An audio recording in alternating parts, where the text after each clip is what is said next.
Olá, meus irmãos, eu sou o Padre Joanes Oliveira. Estas são as nossas gotas de esperança. Sejam bem-vindos.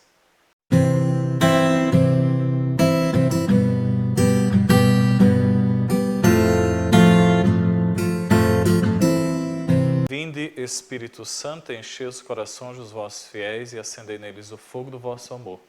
Enviai, Senhor, o vosso Espírito e tudo será criado e renovareis a face da terra. Oremos. Ó Deus, que instruístes os corações dos vossos fiéis, com a luz do Espírito Santo, fazei que apreciemos retamente todas as coisas segundo o mesmo Espírito e gozemos sempre de sua consolação. Por Cristo, Senhor nosso. Amém. Glória ao Pai, ao Filho e ao Espírito Santo, como era no princípio, agora e sempre. Amém. Sagrado coração de Jesus, nós temos confiança em vós. Nossa Senhora, sede da sabedoria, rogai por nós. São José, rogai por nós. Em nome do Pai, do Filho e do Espírito Santo. Amém. Nós, às vezes, porque temos maior vivência na fé, ou porque conhecemos as verdades da fé em profundidade, ou pelo menos em relativa profundidade, corremos o grande risco de escandalizarmos os nossos irmãos que não conhecem muito a nossa fé, ou que estão a dar os primeiros passos na fé. Ainda que certas atitudes pareçam muito inocentes para nós, para aqueles que à distância nos veem ou que pouco conhecem da nossa fé, estas posturas podem escandalizar e afastar estas pessoas do caminho reto, pois não entendem bem o que nós estamos fazendo, à luz do pouco conhecimento que têm da fé. São Paulo, na primeira leitura de hoje, que é a continuação desta semana de 1 Coríntios, estamos já no capítulo 8, ele faz uma advertência muito grande aos cristãos de Corinto, principalmente aqueles que se julgam sábios, conhecedores, e pelas suas posturas se tornam motivo de escândalo para o outro. Porque o cristão pensa sempre no outro, não pensa só em si mesmo. E pode pensar assim, mas eu já tenho uma maturidade na fé, eu posso fazer isso, aquilo ou outro, porque isso não interfere na minha fé, nem no modo com que eu me relaciono com Deus. Sim, mas a tua fé, primeiro, não é propriedade tua. E a fé é vivida em uma dimensão comunitária. Então, o meu viver e o teu viver impacta no viver do outro. Então, as nossas posturas, o nosso modo de viver pode ser motivo de pecado e de escândalo para o nosso irmão. E é por isso que São Paulo fala aqui no versículo, a leitura começa no versículo 1 do capítulo 8, mas eu vou ler aqui mais à frente.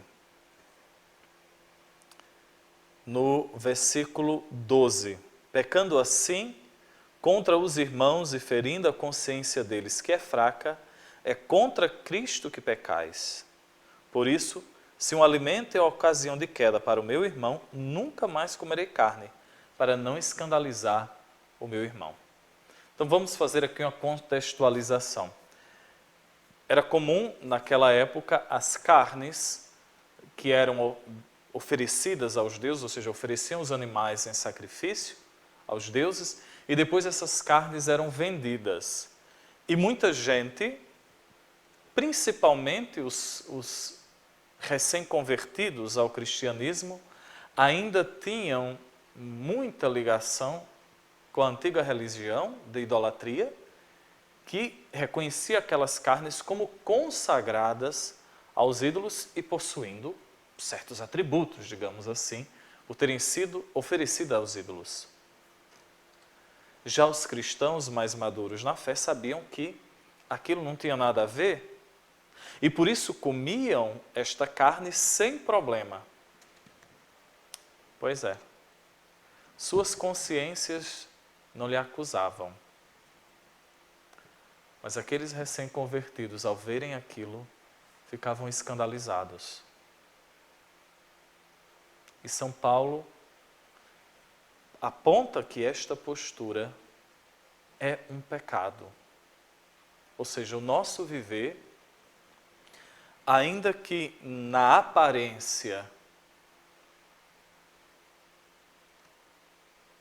pareça mal e na essência não seja, ou seja, na minha consciência não seja, eu tenho que ter cuidado para ver se isto que eu fizer vai afastar ou não o meu irmão de Deus.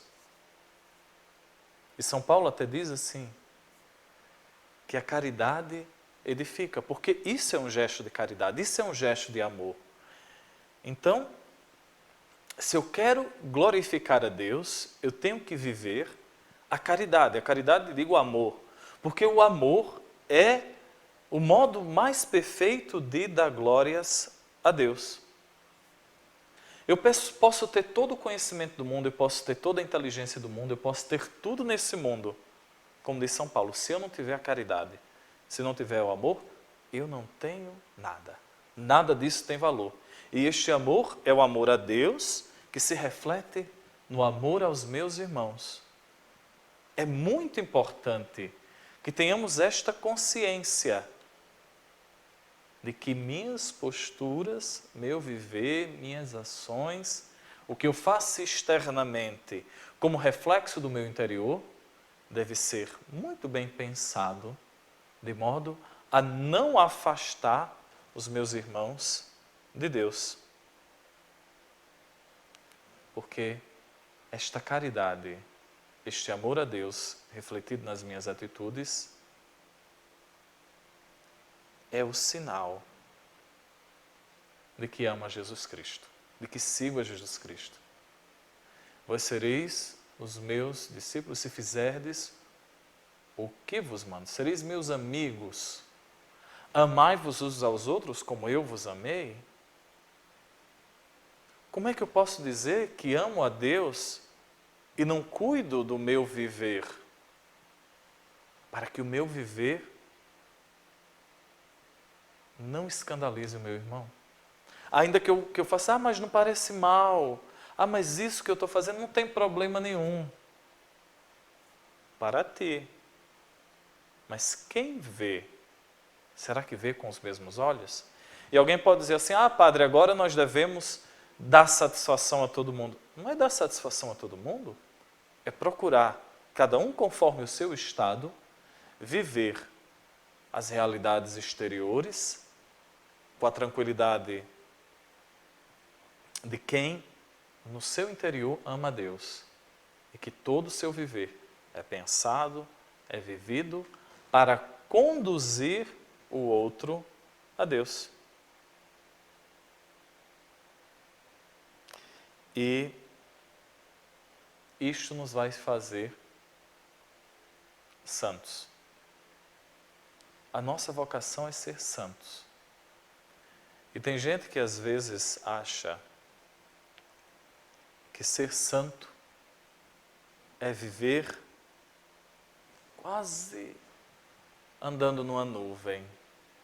É, às vezes, viver a nossa vida sem sentirmos tentações, cumprindo com perfeição à risca o que nos é dito, termos fervor na oração. E muita gente acha que isso é santidade. Tudo isso é importante. Agora, santidade é viver com intensidade e radicalidade o amor a Deus, por dentro e por fora, no meu coração, na minha inteligência e no meu viver externo. Então vamos pedir a Deus que nos ajude a conduzirmos o nosso viver, a termos posturas, gestos e ações que levem o outro para Cristo. Que o nosso viver cada vez mais seja coerente com a fé que professamos. e que não causemos escândalos a ninguém. Nós vos damos graças, Senhor, por todos os vossos benefícios, a vós que viveis e reinais pelos séculos dos séculos. Amém. Em nome do Pai, do Filho e do Espírito Santo. Amém.